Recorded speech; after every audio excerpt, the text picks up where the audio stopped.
Kalau kamu sedang membuka peta dunia atau sedang memutar sebuah globe, maka kamu akan dapat melihat seluruh dunia hanya dalam sekali pandang.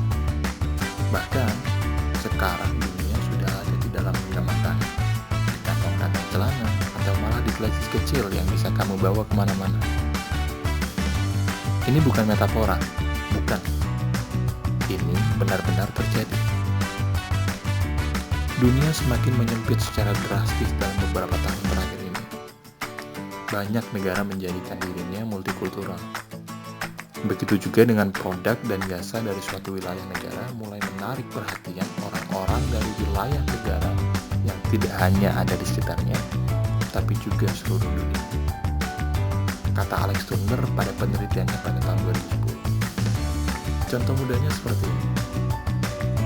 Seorang mahasiswa memilih untuk menggunakan pakaian buatan Jepang, jam tangan dari Amerika, alas kaki buatan Jerman, dan handphone dari China untuk menonton serial drama Korea bersama temannya yang berasal dari Australia. Beragam kan? Saat ini, kita sedang membicarakan global marketing atau international marketing. Sebenarnya banyak sih istilah-istilah lain dalam menyebutkannya, tapi untuk menyederhanakannya, kita pakai istilah global marketing aja ya. Materi yang akan kita bahas merupakan hasil studi literatur yang dilakukan oleh Rialsan, Rashida Tarizi, dan Khanita Safi. Proses globalisasi pada bisnis tentunya tidak mudah dan rumit. Banyak sekali pertimbangan yang harus diperhatikan dan diperhitungkan oleh stakeholder sebelum akhirnya masuk ke ranah bisnis global. Untuk mempermudah kamu, telah kita rangkumkan nih 5 tahapan yang perlu diperhatikan oleh pelaku bisnis sebelum akhirnya memutuskan untuk menjalankan perusahaan secara global. Tahap pertama, mengapa penting untuk perusahaan menjadi global? Padahal kebanyakan perusahaan memilih untuk beroperasi hanya secara domestik saja loh. Tahu kenapa? Iya, karena mereka beranggapan pasar domestik masih cukup besar bagi mereka. Selain itu, menjadi global berarti perusahaan harus siap dengan berbagai macam kendala, seperti perbedaan bahasa, volatilitas mata uang, kondisi politik dan peraturan yang tidak pasti, sampai harus melakukan penyesuaian produk-produk perusahaan terhadap karakteristik pasar atau negara baru yang menjadi tempat perusahaan melakukan ekspansi bisnis. Sebenarnya masih banyak lagi hambatan yang mungkin dihadapi perusahaan ketika memutuskan untuk go global. Mari lihat apa yang dilakukan perusahaan fast food asal Amerika, McDonald's, dalam melakukan globalisasi perusahaannya. Salah satu contoh yang mencolok adalah McDonald's melakukan penyesuaian produk yang dihasilkan sesuai dengan karakteristik pasar lokal tempat McDonald's menjalankan operasi bisnisnya. Kamu akan menemukan nasi di dalam daftar menu McD di Kalimantan dengan mudah, tetapi tidak akan bisa menemukannya apabila kamu mengunjungi McDonald's di Osaka. Sama halnya mungkin kamu akan kesulitan untuk menemukan burger daging sapi di Mumbai, padahal di McD Dago, burger daging sapi selalu siap sedia dalam 7 hari 24 jam.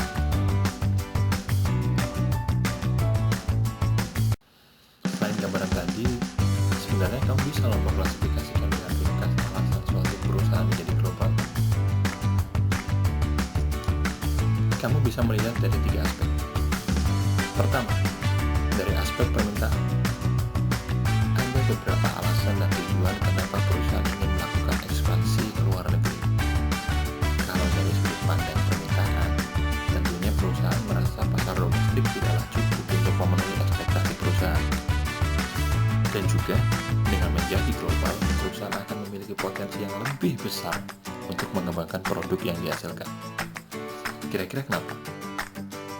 Karena dengan perbedaan lokasi, produk yang diinginkan oleh pasar relatif akan berbeda. Coba kamu kembali perhatikan contoh McDonald's yang sudah kita bahas tadi. Yang kedua, dari aspek supply. Jika dilihat dari sudut pandang supply, pada umumnya perusahaan perusahaan yang berasal dari negara-negara dengan biaya yang tinggi akan mempertimbangkan untuk mengoperasikan kegiatannya ke negara lain dengan biaya yang lebih rendah. Karena kalau kamu membahas ABC soal bisnis, pasti ujung-ujungnya adalah keuntungan. Dan salah satu cara yang paling ampuh untuk meningkatkan keuntungan adalah dengan memangkas biaya yang dikeluarkan. Ya kan?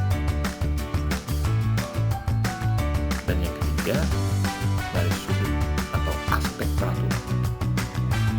Satu aspek yang sangat memberikan andil besar bagi perusahaan untuk memutuskan kompromi adalah aspek peraturan atau regulasi atau kebijakan. Di beberapa negara, peraturan akan begitu menekan kegiatan bisnis suatu perusahaan. Sedangkan di wilayah negara lain, peraturan dibuat untuk mendukung berkembangnya bisnis perusahaan. Contohnya seperti ini. Bagi industri otomotif Jepang yang memproduksi mobil murah atau LCGC, akan lebih menguntungkan untuk melakukan produksi dan membangun pabrik di Indonesia. Karena peraturan seperti kebijakan emisi hingga kebijakan pajak lebih longgar di Indonesia. Tahap yang kedua, kemana tujuan perusahaan akan melakukan ekspansi global? Adaptasi adalah satu dari sekian kata kunci yang betul-betul harus diperhatikan oleh pelaku bisnis ketika hendak menentukan di mana perusahaannya akan beroperasi. Karena saat perusahaan sudah berdiri, seketika itu perusahaan menjadi bagian dari wilayah tempat usaha dijalankan. Jadikan Fuyao Glass America Incorporation sebagai contoh. Di tahun 2013, perusahaan kaca asal China akhirnya memutuskan untuk berinvestasi dan menjalankan pabrik di Detroit, Amerika, yang dulunya merupakan lahan operasional milik General Motors.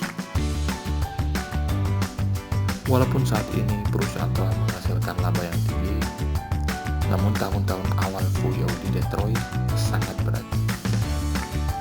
Beberapa hambatan yang dihadapi perusahaan adalah bahasa, budaya, dan sosial politik yang sangat mencolok perbedaannya jika dibandingkan dengan negara asal mereka di China. Untuk kasus Fuyao, kamu bisa pelajari lebih lanjut secara mandiri ya. Dan dalam mempertimbangkan lokasi ekspansi perusahaan secara global, kamu bisa melakukan dua pendekatan ini. Pendekatan geografis dan pendekatan budaya. Pertama, pendekatan secara geografis artinya perusahaan akan cenderung melakukan ekspansi ke wilayah negara tetangga. Tujuannya tidak lain adalah untuk memangkas hambatan kesenjangan atau gap budaya antara negara asal dengan negara tujuan ekspansi. Dalam pendekatan ini, diasumsikan bahwa kedekatan geografis menjadikan perbedaan budaya tidak mencolok. Selain itu, pendekatan secara geografis terkadang juga memangkas banyak biaya, karena jarak yang dekat menjadikan biaya transportasi dan beberapa hal dapat ditekan. Kedua, pendekatan secara kultural atau kebudayaan dilatar belakangi karena perusahaan tidak menginginkan perbedaan kebudayaan yang mencolok, karena perbedaan budaya akan menjadikan hambatan besar bagi perusahaan untuk berkembang. Tahap ketiga, bagaimana perusahaan memasuki pasar global? McDonald pertama kali masuk di Indonesia pada tahun 1991. PT Rexona National Food atau RNF adalah perusahaan lokal yang menandatangani Master Franchise Agreement dengan McDonald International Property Company yang memberikan izin untuk mengoperasikan semua restoran dengan brand McDonald dan membuka restoran baru di seluruh Indonesia. Bentuk kerjasama yang dilakukan oleh McDonald dan PT RNF merupakan strategi franchising. Ini adalah salah satu strategi untuk memasuki pasar global. Pada dasarnya, strategi marketing dalam globalisasi akan disesuaikan dengan karakteristik pelaku usaha itu sendiri. Apakah pelaku usaha merupakan risk taker, risk averse, atau malah tipikal yang moderat? Dan berikut adalah beberapa strategi pemasaran global yang dapat dilakukan. Pertama, indirect export. Ini merupakan mengembangkan strategi dengan risiko yang minim.